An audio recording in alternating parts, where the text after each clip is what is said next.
pero todo lo que se hace en la iglesia queda en el canal de YouTube, que si usted lo quiere compartir, es muy fácil.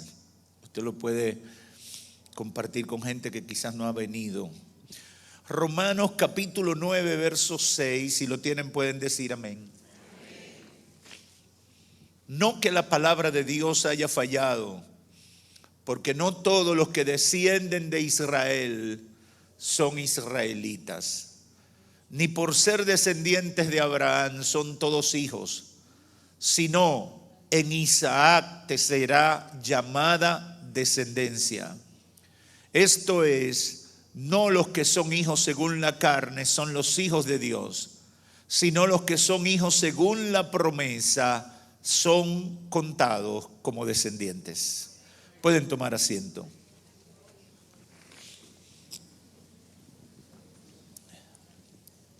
Los hijos de la promesa. En estos días, a partir de los acontecimientos del 7 de octubre, cuando un grupo terrorista llamado Hamas, que en términos prácticos gobierna una porción conocida como la Franja de Gaza, de lo que se conoce como Palestina, donde este grupo burló la seguridad del Estado judío y mató más de 1,300 personas, ciudadanos israelíes, incluyendo niños, jóvenes y ancianos. Secuestró más de 300 personas, causando una alarma internacional.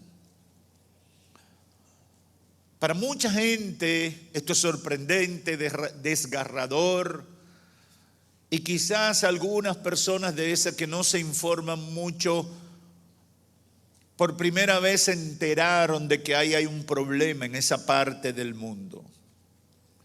Simplemente los que conocemos un poquito la historia y seguimos un poquito las informaciones, sabemos que este es otro episodio de una situación que parece no tener fin.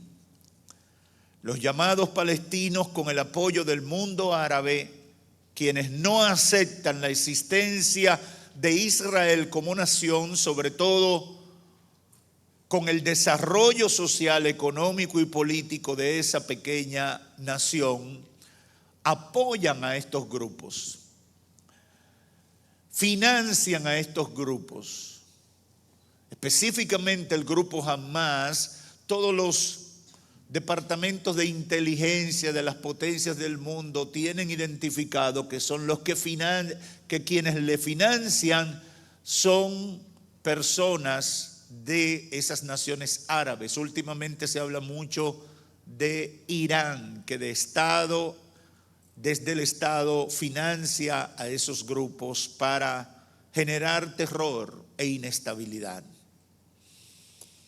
Entre los temas que surgen con el recrudecimiento de estos conflictos, algunas de las preguntas que se hacen muchas personas son como estas.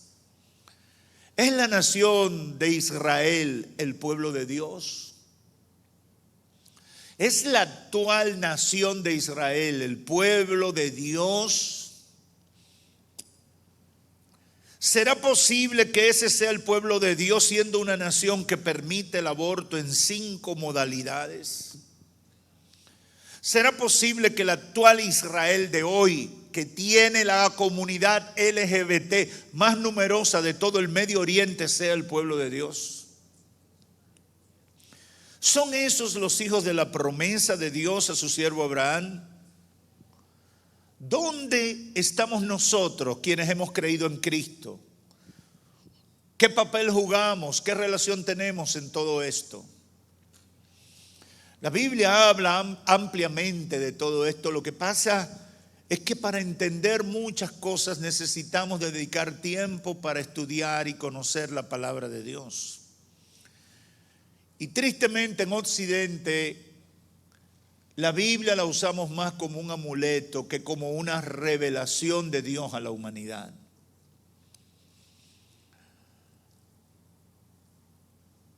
Debemos comenzar diciendo que una promesa es la acción de prometer, y prometer significa comprometerse a hacer algo o asumir un compromiso que será ineludible.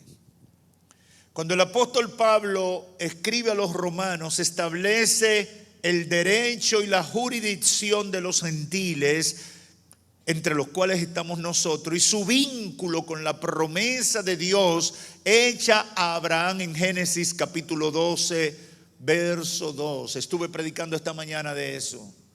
Y haré de ti, el Señor le dice en el verso 1, sal de tu tierra y de tu parentela a un lugar donde yo te voy a llevar.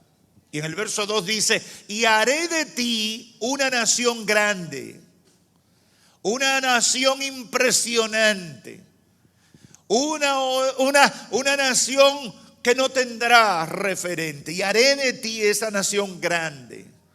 Y además el Señor establece la garantía de que las naciones del mundo serán benditas.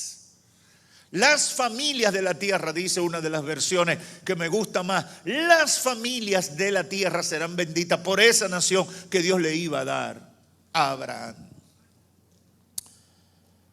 Además, Génesis 12 establece la garantía que tenemos en Cristo y las condiciones de quienes los reconocemos como Salvador y Señor de nuestras vidas.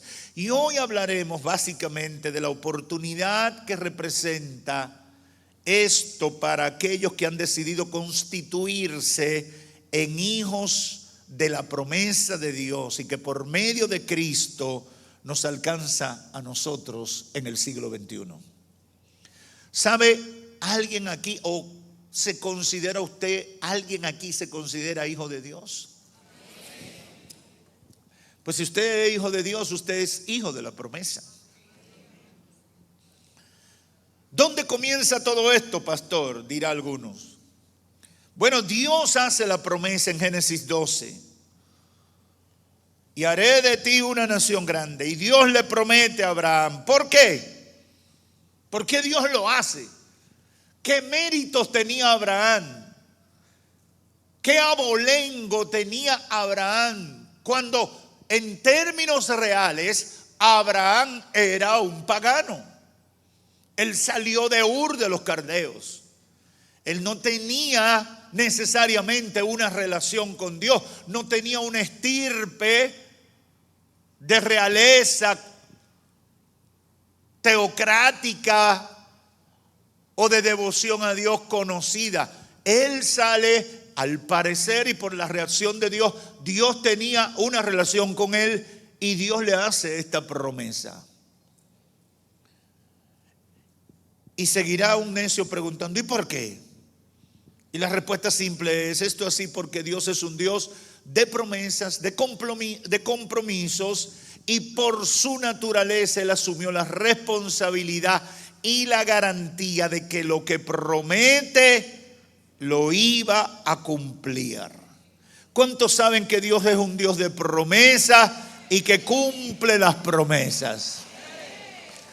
Aleluya. Eso es bueno decirlo fuerte y claro en este tiempo.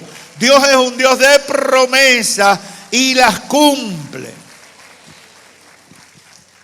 Miren lo que dice Hebreos 6:13, porque cuando Dios hizo la promesa a Abraham, no pudiendo jurar por otro mayor, juró por sí mismo diciendo, de cierto te bendeciré con abundancia y te multiplicaré grandemente. Y habiendo esperado con paciencia, alcanzó la promesa. Hermano, no te desesperes, Dios cumple. Hermano, no bote la tercera desesperándote. Dios es un Dios de pacto. Él cumple lo que promete. Eso es bueno que lo tengamos pendiente. ¿Cuál es el motivo del apóstol Pablo en aclarar este punto a los hermanos? Creo que la carta a los Romanos es una de las cartas más profundas en tratar temas más profundos. Yo digo, una teología fina y profunda es la carta a los Romanos. ¿Y cuál es el motivo del apóstol Pablo en aclarar este punto a los hermanos de Roma? En virtud de lo que Abraham representaba para el pueblo judío, había sucedido que muchos judaizantes continuamente presionaban a los nuevos cristianos para expresar la exclusividad de la bendición de Dios en Abraham para ellos por su vínculo natural, dentro de una fe hecha a partir de sus propias ideas y no por ninguna otra forma. Los judaizantes querían convertir a los cristianos en judíos. Querían que se circuncidaran. Querían que observaran todos los ritos judíos, todas las cosas que hacían los judíos, todas las fiestas judías. Ellos querían que la hicieran, que la practicaran. Y el apóstol, dirigido por el Espíritu Santo, entra en escena para aclarar eso, porque estos judaizantes no entendían lo que era el proyecto de Dios a través de Israel para toda la humanidad en una primera etapa y luego en una segunda etapa a través de Cristo para comunicar las buenas noticias a todo el mundo. Y yo sé que cuando uno refiere muchas de estas cosas, a veces la gente no lo entiende muy bien. Y los predicadores, a veces lo que hacemos es una especie de catarsis o provocar una reacción para que la gente procure entender los misterios que hay en la palabra de Dios, que no son misterios porque están revelados, pero que para la mayoría de la gente son poco comprensibles. Pablo, a partir de esa situación de los judaizantes que querían convertir en judíos a los hermanos de Roma y de toda la iglesia naciente en el primer siglo, y que pretendían imponer la cultura judía para que fueran verdaderamente hijos de Dios, entonces el Espíritu Santo lo dirige a hacer toda esta apología en Romanos, de lo cual quiero resaltar solamente algunas cosas. Pablo le quiere hacer entender primero que el tener un derecho natural como lo tenían no significaba automáticamente recibir la bendición de Dios. Que tampoco sus propias ideas de lo que era la justicia de Dios significaba el camino expedito para recibir la bendición de Dios, sino que esa bendición estaba condicionada al reconocimiento de la promesa por medio de la fe. Mire cómo lo dice el capítulo 10, versos 2 y 3. Hermanos, ciertamente el anhelo de mi corazón y mi oración a Dios por Israel es para salvación, porque yo le doy testimonio de que tienen celo de Dios, pero no conforme a ciencia. Porque ignorando la justicia de Dios y procurando establecer la suya propia, no se han sujetado a la justicia de Dios, porque el fin de la ley es Cristo para justicia a todo aquel que cree. Pablo le está diciendo, ustedes le están haciendo culto a la ley, y la ley mosaica fue revelada para llevarlos a Cristo. Por tanto, ustedes no pueden pretender que los que han conocido a Cristo se conviertan en judíos ahora. Eso es lo que le está diciendo el apóstol Pablo.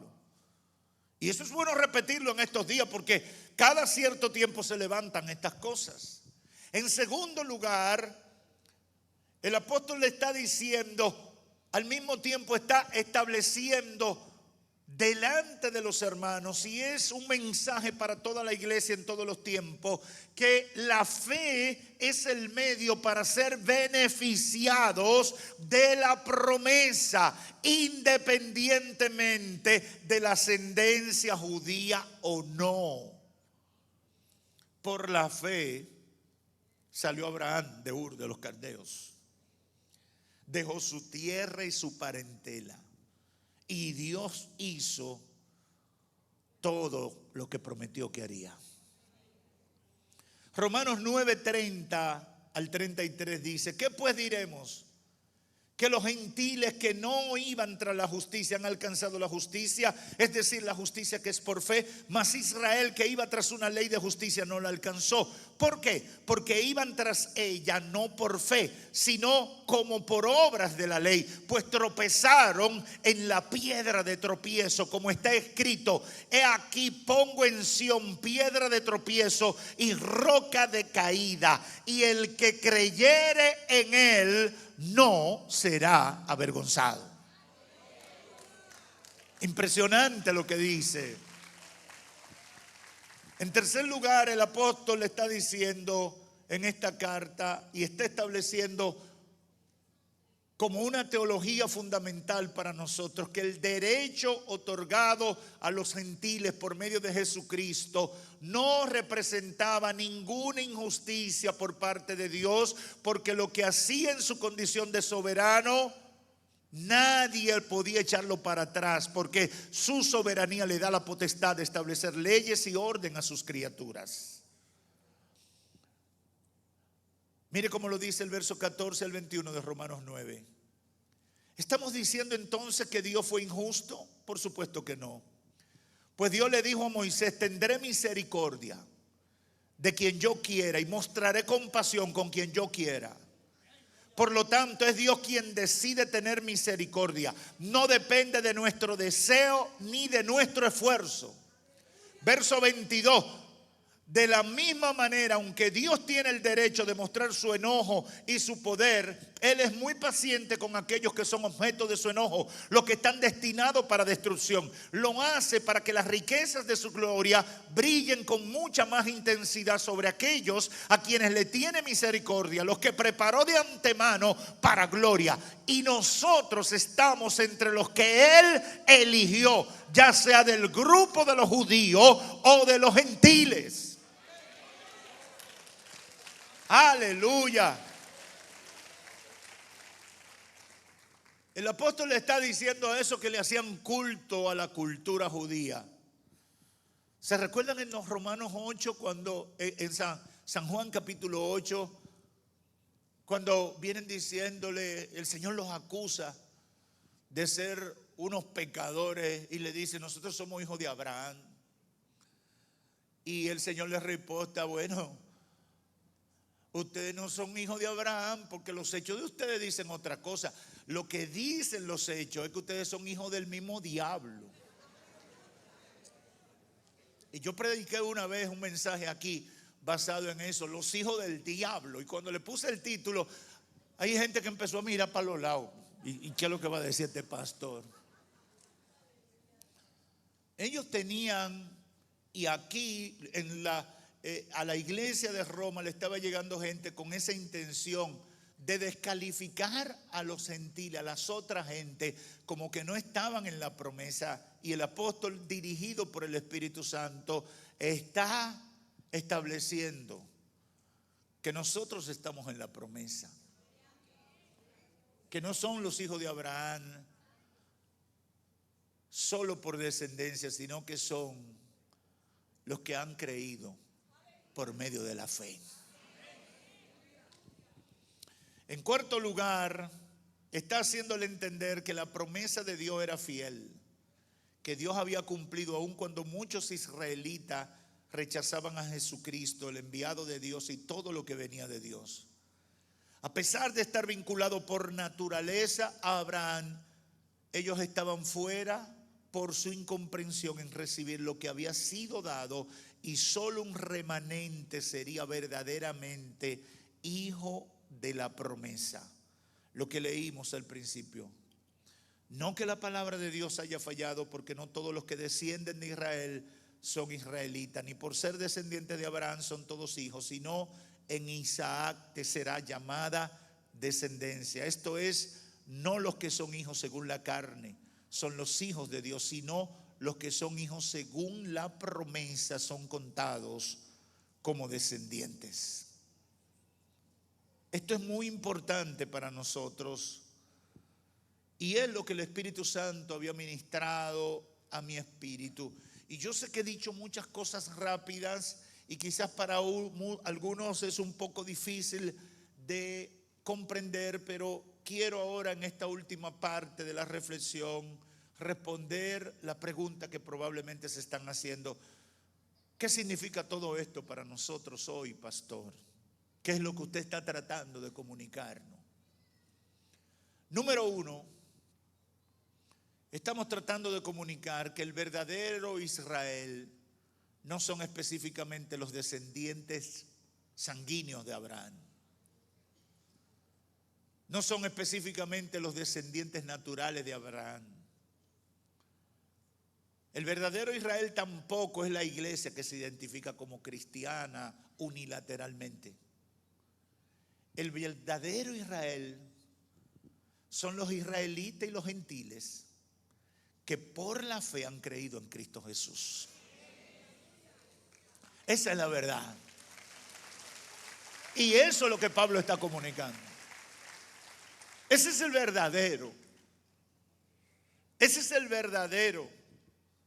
Aunque el Señor tiene su agenda con los descendientes naturales de Abraham, como es hoy la nación laica de Israel, a la luz de la Biblia y el Nuevo Testamento es fundamental para entender todo eso. El verdadero Israel son los que han creído por medio de la fe en Jesucristo como Señor y Salvador de su vida. En Romanos 2:28 dice, pues no es judío el que lo es exteriormente, ni es la circuncisión la que se hace exteriormente en la carne, sino que es judío el que lo es en lo interior. Y la circuncisión es la del corazón, en espíritu, no en letra, la alabanza del cual no viene de los hombres, sino de Dios. Aleluya. Pero en la carta a los Gálatas, el apóstol, orientando a los hermanos que estaban siendo presionados también por promotores del judaísmo, le declara en Gálatas 3:23 en adelante, dice, pero antes que viniese la fe, estábamos confinados bajo la ley, encerrados para aquella fe que iba a ser revelada. De manera que la ley ha sido nuestro ayo para llevarnos a Cristo, a fin de que fuésemos justificados por la fe. Pero venida la fe, ya no estamos bajo ayo, pues todos sois hijos de Dios por la fe en Cristo Jesús. Porque todos los que habéis sido bautizados en Cristo, de Cristo estáis revestidos. Ya no hay judío, tampoco griego, no hay esclavo, no hay libre, no hay varón, no hay mujer, porque todos sois uno en Cristo Jesús. Y si vosotros sois de Cristo, ciertamente linaje de Abraham sois y herederos según la promesa. Aleluya. Tenemos que tener eso claro. Mucha gente se confunde en medio de toda esta amalgama de informaciones y teorías raras. Lo que más hay hoy en día es gente opinando de lo que no saben. Gente que vive haciendo análisis.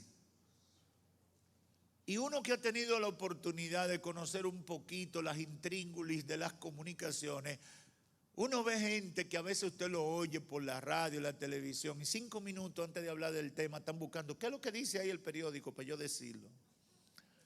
Y cuando usted lo oye hablando, usted cree que ese es un genio, que Albert Einstein le quedó chiquito porque ellos analizaron todo. No, lo que están llenando un espacio y promoviéndose como sabiondo de algo que ellos ni siquiera tienen idea de lo que significa. Hay que tener mucho cuidado la fuente de donde uno se nutre, porque hay más engañadores y farsantes de lo que usted se imagina.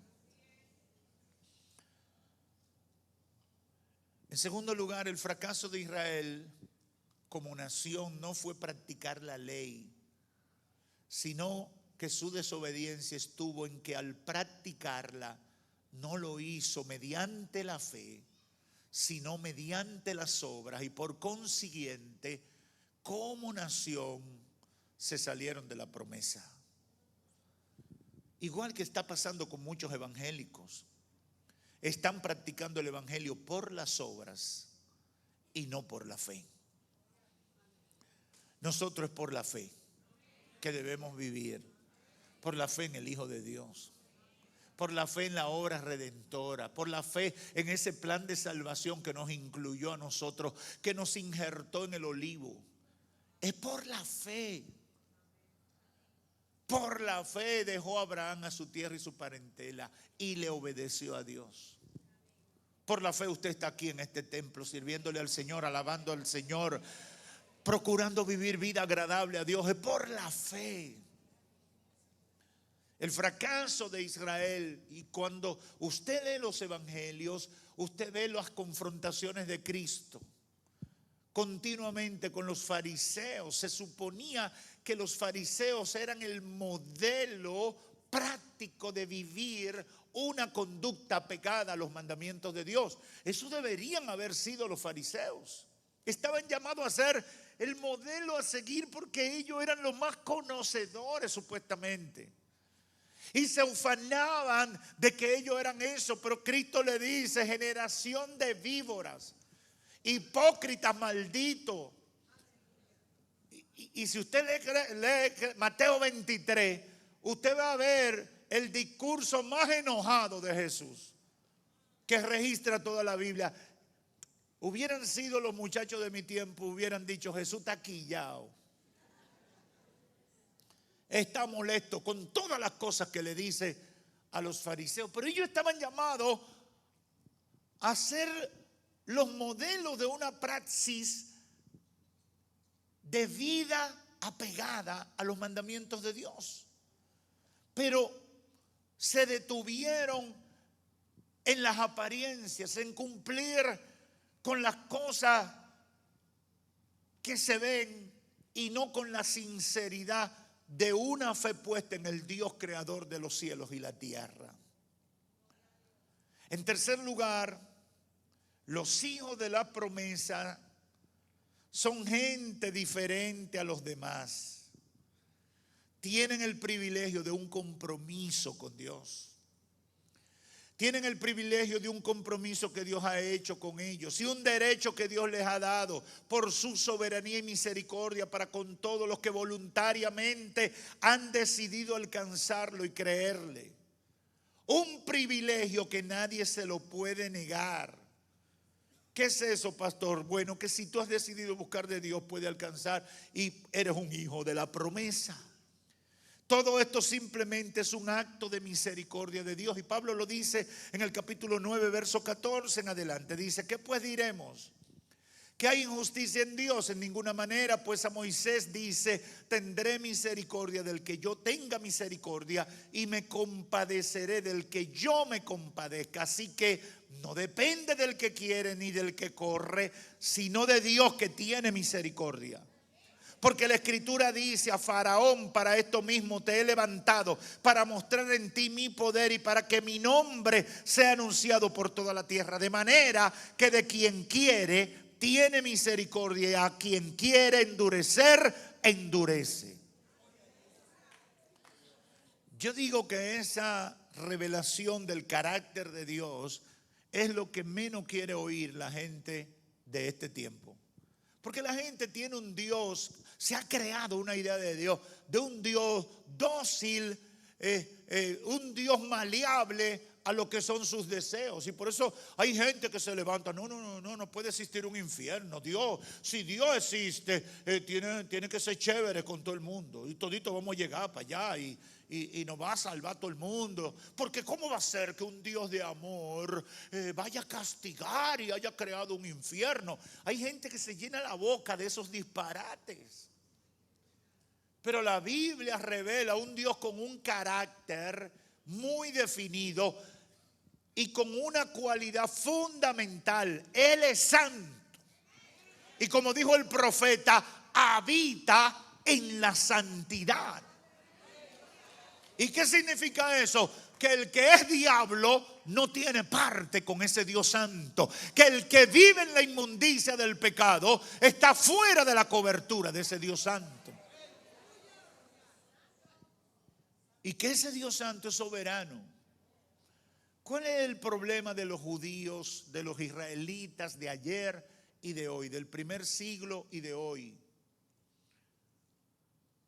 Bueno, el problema de ellos es como dice Jesús, creo que en Lucas 19, cuando dice, ay, qué pena me da de lo que le va a pasar. No han entendido. No han entendido el tiempo de su visitación. Han rechazado a su Salvador. ¿Qué le ha pasado a la nación de Israel? Rechazó a Cristo. Lo rechazó de tal manera que lo crucificó. Fue la nación judía, el Estado judío que podía vivir y operar en ese tiempo, que soltó a Barrabás y crucificó a Jesús. No nos podemos perder en eso. Esa es la realidad. Pero ellos siguen en su orgullo. Somos los hijos de Abraham. Y es bueno que reconozcan que son los hijos de Abraham. Pero que entiendan que no aceptaron al Mesías. Y que entiendan, como dice el apóstol Juan, que a los suyos vino y los suyos no les recibieron.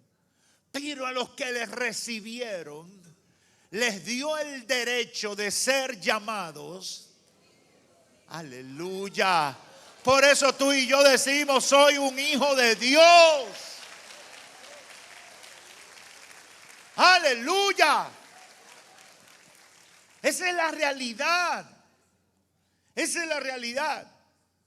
Ahora, los fariseos vivían descalificando todo lo que hacía Jesús y todo lo que vino con la venida de Cristo lo descalificaban. Los judaizantes que azotaban a la iglesia de Roma, azotaban a la iglesia de Galacia, azotaban y querían convertir a la gente en judío. El Espíritu Santo dirige al apóstol para desmontar todo eso y decirle, no. Los hijos de la promesa son los que se han insertado por medio de la fe, no por medio de las obras ni por medio de la carne. Aleluya. Por eso usted no puede sentar gente que le diga, no, ahora tú te llamas Saya, Yeshua. Hay muchas cosas de esas hoy en día, muchas variantes, promoviendo ese nuevo judaísmo. Pero Dios en su misericordia, Él tiene misericordia de quien Él quiere. Y es soberano para tomar sus decisiones. Yo he dicho muchas veces en mis prédicas que hay gente que yo no sé por qué Dios lo salva. ¿Le ha pasado a usted eso? Hay gente que yo le hubiera dicho al Señor, bájale algo. A ese no, Señor, porque es que ese es tan malo, Señor. Ese no se merece entrar a la iglesia. Eso soy yo. Pero Dios no es como yo. Hay hermanas que dirían, Señor, mire, el último que se debe salvar en esta tierra, ese ex marido mío que me amargó la vida.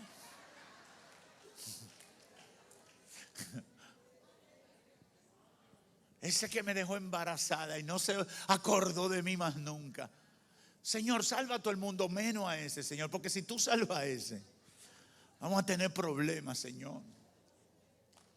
Esa mujer que me engañó, Señor, salva a todas las mujeres, menos a esa Dalila, ese demonio con dos patas. Porque nosotros tenemos nuestras preferencias. Y los judíos y los fariseos y los israelitas de hoy siempre también han tenido sus preferencias. Nosotros somos los hijos de Abraham. Eso es para nosotros. Eso no es para más nadie.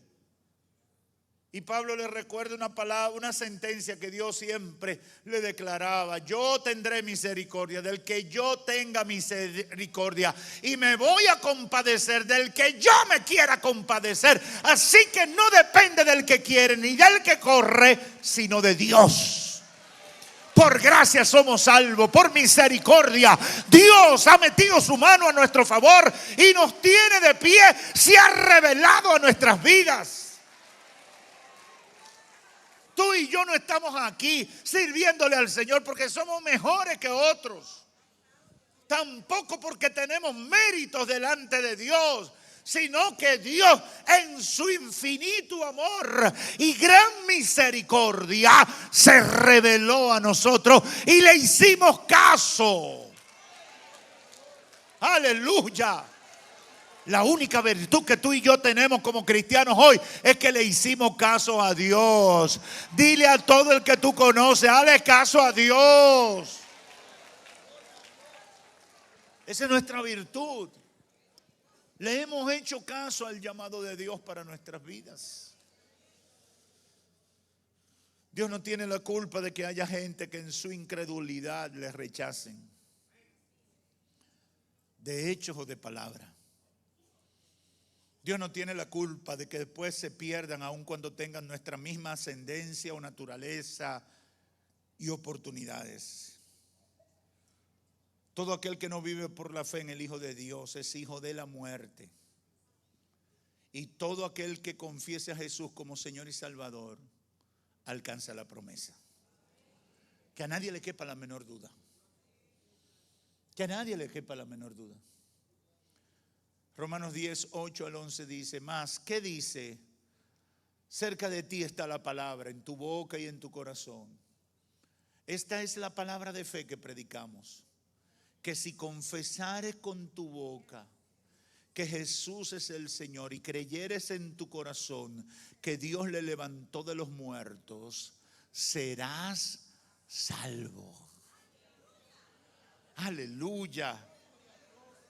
Porque con el corazón se cree para justicia, pero con la boca se confiesa para salvación. Pues la Escritura dice: todo aquel que en él creyere no será avergonzado. Oh, gloria a Dios.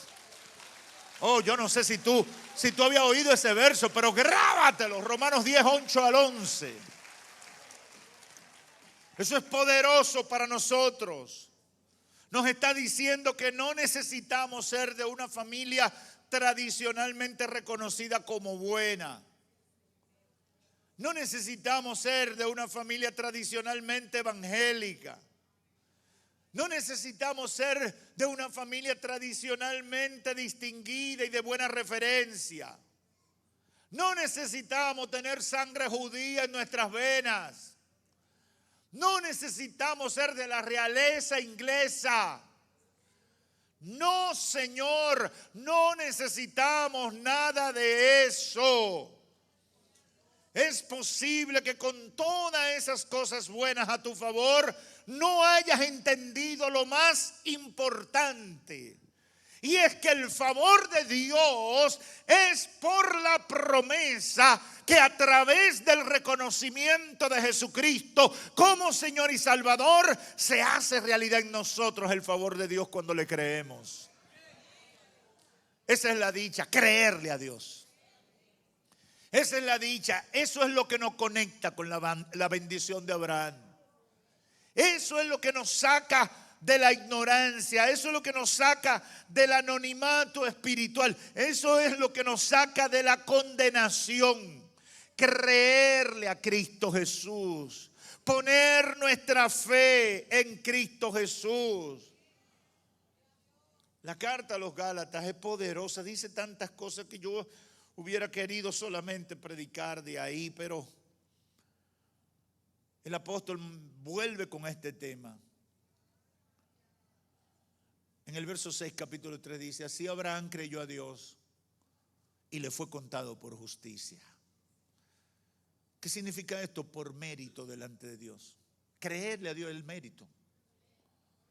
No es tu sangre, tu ascendencia, tu abolengo, tu buena familia, tu buen apellido, es creerle a Dios. ¿Qué le fue contado por justicia? ¿Qué le dio gracia delante de los ojos de Dios a Abraham? El que le creyó al Señor. Sabed, por tanto, que los que son de fe, verso 7, Gálatas 3, estos son hijos de Abraham. Aquí está volviendo con el tema. Sabed, por tanto, que los que son de fe, estos son hijos de Abraham. Y la Escritura, previendo que Dios había de justificar por la fe a los gentiles, dio de antemano la buena nueva a Abraham diciendo: en ti serán benditas todas las familias de la tierra, todas las naciones de la tierra, de modo que los de la fe son bendecidos con el creyente Abraham. Todas las bendiciones de Abraham te tocan a ti. Díselo a alguien que esté cerca de ti. Si es cristiano, dile: todas las bendiciones de Abraham te tocan a ti. Aleluya, te tocan a ti. ¿Y qué alcance tiene eso? Hermano, eso tiene mucho alcance. Eso tiene mucho alcance. Las bendiciones de Abraham sobre mí. Vamos a comenzar con Génesis 12 para terminar.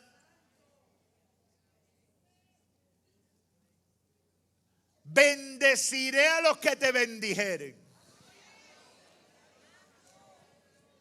¿Usted está entendiendo? Bendeciré a los que te bendijeren.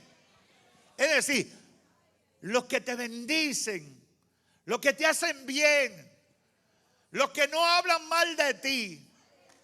Como tú eres un hijo mío, ellos serán bendecidos. El que se lleva bien contigo, yo lo bendigo. Yo no sé si tú estás entendiendo. Atención, los enemigos del pueblo de Dios. El que se lleva bien con los hijos de Dios está bajo bendición. Aleluya. Pero eso no se queda ahí. Tiene una parte B. Y a los que te maldigan, maldeciré. ¿Se recuerdan ese presidente de un país de Sudamérica que dijo: maldigo desde mis entrañas a Israel? Desde las entrañas le salió el cáncer. Violento. Y prepárense que se van a morir 2 o 3 próximamente. Que en esta vuelta se han puesto a hablar sandeces que no pueden hablar. Maldeciré a los que te maldigan. El Señor está diciendo: yo voy a maldecir a los que se metan contigo y los que se levanten contra ti. Aleluya. Yo no sé usted, pero yo me siento bien. Yo soy bendecido. Yo no sé si aquí hay gente que entiende lo que el Señor está diciendo. Bendeciré a los que te bendigan y maldeciré a los que te maldigan. Y Pablo dice: nosotros somos hijos de Abraham, nosotros somos hijos de la promesa.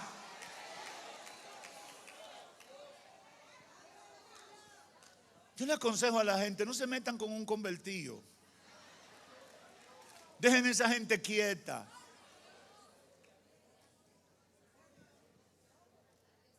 Hermano, yo sé lo que es eso. Y lo he testificado muchas veces y no lo voy a decir el testimonio. Pero una persona de los medios de comunicación se levantó contra mí y me dijo: te voy a destruir. En mi oficina, cara a cara me lo dijo. Me dijo: tengo 20 años destruyendo reputaciones. Estoy conectado. Mencionó todos esos programas famosos que usted conoce. Mencionó 3 o 4 investigadores de esos que viven descubriendo casos de corrupción. Me dijo: tengo conexión directa. Los expedientes que le llevo y los que yo armo, ellos lo pasan. Somos parte de una misma familia. Y todo porque yo no accedí a darle un programa en un medio que yo estaba manejando. Porque ese medio me lo habían entregado para convertirlo en un medio cristiano. Y yo no podía a un difamador darle la oportunidad para eso. Y recuerdo que le dije estas palabras: yo tengo quien me defiende. Solo le dije eso. Yo tengo quien me defiende. Y un día antes de hacer una publicación en una revista que tenía, donde tenía el paquete supuestamente para destruirme, la gente lo vio frente al edificio de la iglesia, tirando las últimas fotos que iba a incluir. Y antes de las 10 de la mañana del siguiente día, encontraron su cadáver en un monte lleno de moscas. Uno de sus amigos tuvieron una refriega, se molestaron, se pelearon y lo mataron. Maldeciré a los que te maldigan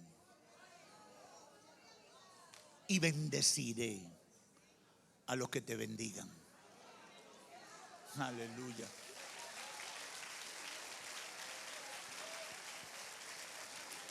En ti serán benditas todas las naciones de la tierra. ¿A usted no le resultó extraño que el presidente de los Estados Unidos, siendo quien es y demostrando ser un instrumento del otro, cayó en medio del conflicto esta semana allá? ¿Qué importancia tiene eso? Es que mire, hay gente que aunque esté descarriada, hay gente que aunque estén descarriados, saben lo que dice la palabra. Por eso usted lo ve a veces ofrendando. Pero fulano es un diablo y yo lo veo ofrendando. Y algunos hasta diezman. Y tú dices, pero es que ellos saben la palabra, no la están practicando, pero tratan de acallar su conciencia, haciendo aunque sea lo que ellos entienden que deben hacer dentro de sus circunstancias. Debo terminar, pero debo terminar diciendo, la promesa es a través del reconocimiento de Jesucristo como Señor y Salvador. Y se va a hacer realidad en la medida que por medio de la fe nosotros lo creamos. Dios tiene su calendario con la nación laica de Israel hoy en día. Yo les recomiendo siempre a la gente, no invente, cumple lo que dice el salmista en el Salmo 122:6, orad por la paz de Jerusalén. A mí me parte el corazón cuando yo veo en junio los desfiles del orgullo aquel en Israel, en Jerusalén, en la capital del reino eterno. Y como dice Jesús, creo que en Lucas 19, y lo refería esta mañana, por no entender la visitación, el tiempo de tu visitación, te van a matar, te van a presionar y te van a sacar los hijos del vientre de la madre. Te van a degollar los muchachitos, cosas como las que están pasando. Te van a presionar desde los 4 puntos cardinales, pero todavía la nación laica de Israel hoy no entiende, no ha entendido que tuvo un tiempo de su visitación. Dios va a desarrollar su plan con ellos. Nosotros oremos por la paz de Jerusalén. Aconseja a cualquier ignorante que esté hablando sandeces, dígale, no te metas con esa gente. No te metas con el Israel verdadero, que son los que han creído en Cristo Jesús, sean israelitas, sean judíos, sean griegos, sean gentiles. Ni tampoco te metas con la nación que por descendencia, por sangre, es descendiente de Abraham. Cualquiera que se metiera cuando un padre o una madre está castigando a su hijo, se puede estar metiendo en un problema. Cuando Dios permite que le pasen cosas a la nación de Israel, es un padre castigando a un hijo. Uno no puede enjuiciar lo que está pasando. Y la Biblia está llena de esas historias. Lo que pasa es que la gente no lo quiere ver. ¿Cuál fue la crisis de Habacuc? Habacuc tenía una crisis, el profeta, porque en tiempos de Habacuc el pueblo de Dios estaba metido en el pecado. Y Habacuc está en crisis. Señor, aquí hasta los sacerdotes son unos diablos. Está clamando. Yo lo estoy diciendo en palabras dominicanas. Cuando usted lo lee, está más bonito. Y luego el Señor le dice: bueno, mira, como tú quieres saber, mira, estos demonios que se llaman los caldeos, que comen gente, que degollan muchachos, que matan inmisericordiamente, son los que yo tengo para darle la pela a mis hijos que están en desobediencia. Entonces Habacuc dice después: ay no, Señor, ellos no son tan malos. Léase los primeros 3 capítulos de Habacuc. Cuando Dios le revela un poquito lo que venía, entonces salen palabras como la del verso 17 del capítulo 3. Aunque la higuera no florezca, ni en la vides haya fruto, con todo. ¿Por qué estaba diciendo que la higuera no iba a florecer, ni en la vides iba a hallar fruto? Por el juicio que venía. Entonces él dice: a pesar de todo eso, con todo, yo me alegraré en Jehová, el Dios de mi salvación. ¡Aleluya! Oremos por la paz de Jerusalén. Hoy todos podemos acceder a ser hijos de la promesa de Dios. ¿Cómo? Reconociendo a Cristo como Señor y Salvador de nuestras vidas. Hoy todos pueden ser hijos de la promesa.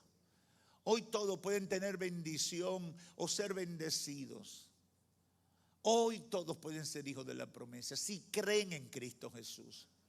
Y se lo digo a los amigos que están aquí o por los medios: si pones tu fe en Cristo Jesús y decides vivir la vida que Dios quiere para ti conforme a su palabra, tú puedes ser un hijo de la promesa. La promesa que Dios le hizo a Abraham se cumplirá sobre tu vida.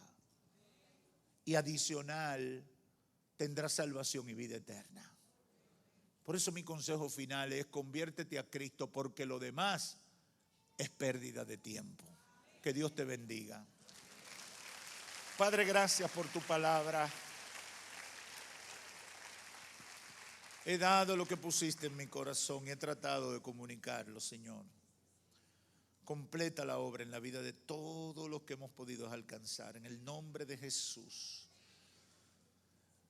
Ahora, Señor, en tu nombre lanzamos la red. Trae a aquellos que han de ser salvos.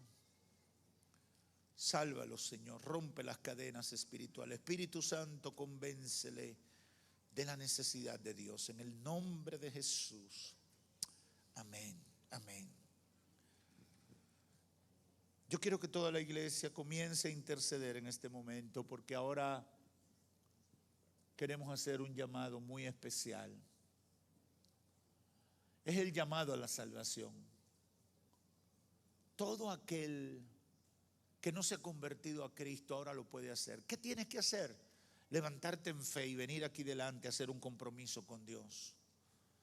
Te vamos a guiar en una oración para que confiese tu falta delante de Dios y te humilles delante de Dios, y el Señor te reciba como un hijo pródigo que regresa al redil. Conviértete a Cristo hoy. Si estás aquí, ponte de pie y ven al altar. Si estás por los medios, llámame al 809-813-46.